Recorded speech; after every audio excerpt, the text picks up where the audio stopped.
it's A levels right now, and it's sort of I think it's most people are doing sort of well, my sister's doing her GCSEs and it's like sort of the second leg of it, and having done very well in both the GCSEs and your A levels.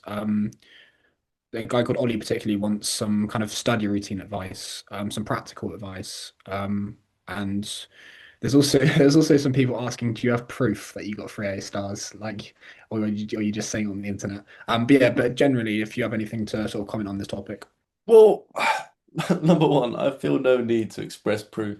Like, if people are that interested, then I can fucking like send a photo of my A-level results that are literally in a shoebox up on that shelf. But like, I'm not gonna do Can you that. do that? I'm not gonna do that because like, it's just like contributing to the fucking ego-ness of all of it. You know what I mean? It's just like, oh, like going back. If I could go back in time, I would not have said. I mean, it's just the tone of it is so bad. Like, I feel like what I was trying to say in that clip was like, people were like jealous or whatever of my like results in tests and stuff, but I don't want them to be because I'm like, guys, you don't realize like you're going to like house parties and having a great time with your friendship group. I'm fucking like riddled with social anxiety, and like this is my way of getting my self-esteem. So like just let me be. Like that's why I never like that clip about me saying I was the guy. The tone I'm used, I look at myself and go, "You're such a dickhead." No, but do you know what I mean? I look like a dickhead. Anyway, let's go back to his question because, it's I guess it's interesting and relevant for people. But I would say, um, So to study. read Deep Work by Cal Newport. Well, actually, it might be too late for that now. Too late for you to read a book to then change your study routine. But Yeah, people are cramming. People are cramming right now. what changed everything for me was reading that book. And I'll summarize what I gained from that. So that was the main principle was intensity of work is so much more important than duration. He put it as like a formula. He was like work should be not defined as equal. Well, it shouldn't work should not be equal to number of hours worked. That's stupid. He said it should be work equals number of hours worked multiplied by intensity.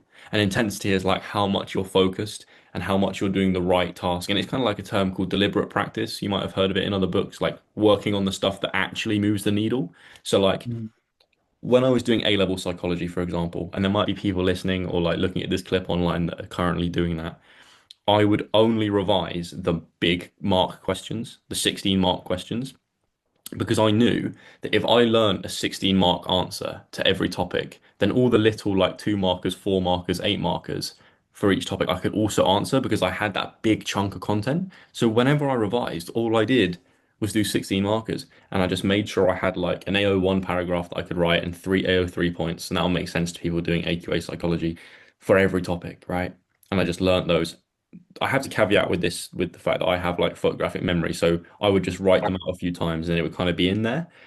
But that I would say, like, do the hard stuff that other people aren't doing. You know, don't be making flashcards that look fancy. Don't be highlighting shit. Like that's gonna do fuck all. Actually, like, do practice exam questions. Like, learn the stuff. Like, write it all out. Like, look at your content, then try and write it out or speak it verbatim without looking at it. Like, draw it out of your memory because memory's consolidated better by drawing out of your brain than putting more back in. And then also, I'd just say make a routine of it. Work like a lion. Do 2 hours of really intense focused study and then just relax the rest of the day. I mean, actually, that's probably shit advice for now because we're deep in exam time. But like I was doing revision across the year. Um, but yeah, that's be what I suggest. And I think also a third bit of really important advice was by the time you get to your exam, like make sure you just sleep well the night before. Don't be stupid. Don't be cramming till 1 a.m. Like just go to bed, get a good sleep, wake up in the morning, don't stress. Like if you go in stressed, you've probably failed from the start, to be honest. Like you have to be confident enough that you can do it. And I guess that comes from doing the work previously, but that's what helped me so much is because I was just so chill. Like people were in the waiting room going to the exam, like cramming, reading notes and stuff, and I'm just there like just be chill. Just you can do it. So yeah, I know it's funny because of things I've said online previously, but that would be what I'd say for practical advice. Yeah. Well, if you're prepared, then you are calm, aren't you? Mm. I can relate to what you're saying with like the exam hall is right there, and there's people that are still reading their notes, like just memorize it quickly before I get Yeah. in. Yeah. And whereas like you kind of just like turn up and you're like flowing through, and like you're just like common Hey, exam paper, do what I you got. right. This is going to sound bad, and this is going to probably get clipped out of context. But anyway, me and my mum used to refer to my exams as pub quizzes. Like you, because I would just find it like a bit of fun, just like taking down a few answers, writing an essay, using some flowery language, and like get it done. And I used to quite enjoy them. I know that sounds like fucking nerd. I mean, I am a nerd, but I used to quite enjoy them if I knew what I was doing. But I'll finish with this, and I think we can close up the episode with this kind of idea because I need to go in a sec. But my sports psychologist at uni this year told me this phrase called "train it and trust it." Right? And it's a phrase from snooker, actually, from professional snooker players, because he said professional snooker players being stressed in the moment in a competition is so bad because their skill and what really makes them effective is like really fine-tuned hand-eye coordination. Do you know what I'm saying? So if they're stressed and they're shaking and their pull cues kind of like moving a little bit, they could mess up a basic shot. For that, you need to be calm, you need to be still. And so they have this idea of train it and trust it. You do your hours of work so that when you get into the competition, you can just trust yourself and not be stressed. And obviously, my sports psych gave me that advice for basketball. Train enough that you don't have to worry when it comes to competition. You don't even have to be involved. You can just trust that your skills will manifest through your performance. But we can also Yeah, think about it academically. Do the work, yeah. revise enough so that when it comes to performance time, you can trust it, train it and trust it.